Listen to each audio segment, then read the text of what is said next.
Yeah, I just tried to zip through the intro as fast as possible because I do understand that you guys know how annoying it is to watch a 1-minute intro, so I'll try to cut my intro shorter so that you guys can actually get to the main portion of the video. Okay, so the first thing you're going to want to do is go into the description of this video and download Blender. So if you know anything about graphics on YouTube, you'll probably already know what Blender is. Blender is an open source animation software, and it's extremely useful for when making things like full-on animations or short films or anything that has to do with 3D rendering using your computer. But today we are just going to be making something extremely simple but yet very useful using Blender.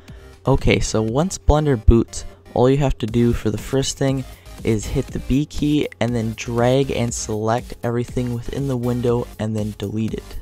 After that, go to the resolution and turn it all the way up to 100%. Also make sure that you are using 1920 by 1080 resolution. Also make sure at the bottom of that tab that you have PNG selected, and then go to the world settings, turn on environmental lighting, indirect lighting, and then approximate. Go back to the render tab and then go to the output and then select whichever desired file that you want to put your text in. Okay, so hit numpad 7 to go into the top view. Then scroll up to text. Now go over to the tab menu and select the text tab, and then simply just scroll down to the regular font and then select a desired font. Now I'm just going to pause right there. If you do not have any fonts, please go into the description and download some at dafont.com and just save them somewhere in your computer. So I just selected a font and I'm going to import it. So if you hit S on your key and then drag up, you can make your text larger like so. And then after that, you can go into the bottom tab, of course after you align the text. But then you can go into the bottom tab and then select edit mode. Once you're in edit mode, then you can change your text. Once you successfully change your text, go back to edit mode, back to object mode. Go to extrude in the font tab and change it to 0.14. Hit numpad 0 and then use the numpad arrows to scroll to the diagonal side of your text. Then go to the rotation tool and then move it towards 90 degrees. Then go to the angle and change it to exactly 90 degrees. Click numpad 7 to go to top view, then go to add and then select camera. Once you are on the camera, click numpad 0, scroll to the diagonal side of the camera, and then rotate it to 90 degrees, and then go to the angle to change it exactly to 90 degrees.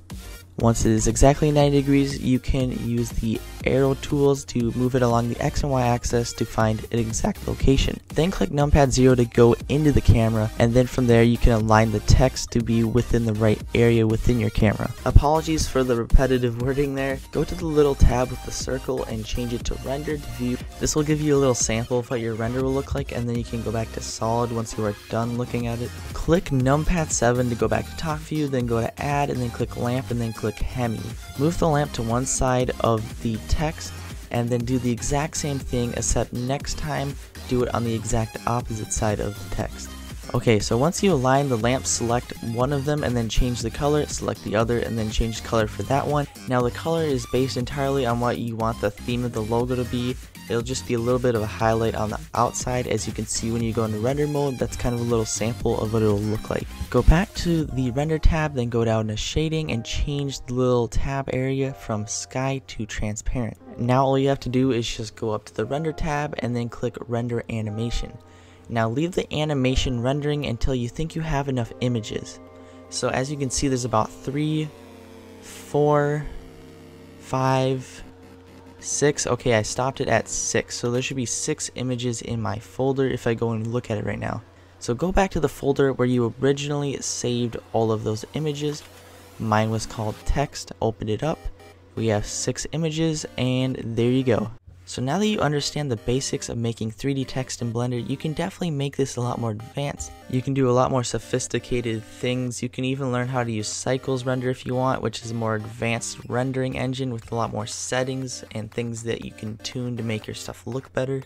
Sorry if my tutorial voice sounds a little crappy right now. It's about midnight and I'm just about to finish up this video. If you enjoyed this video or found it helpful, make sure to hit the subscribe button. If you really enjoyed this video, you can hit that like button and also hit that Taco Bell for regular tacos.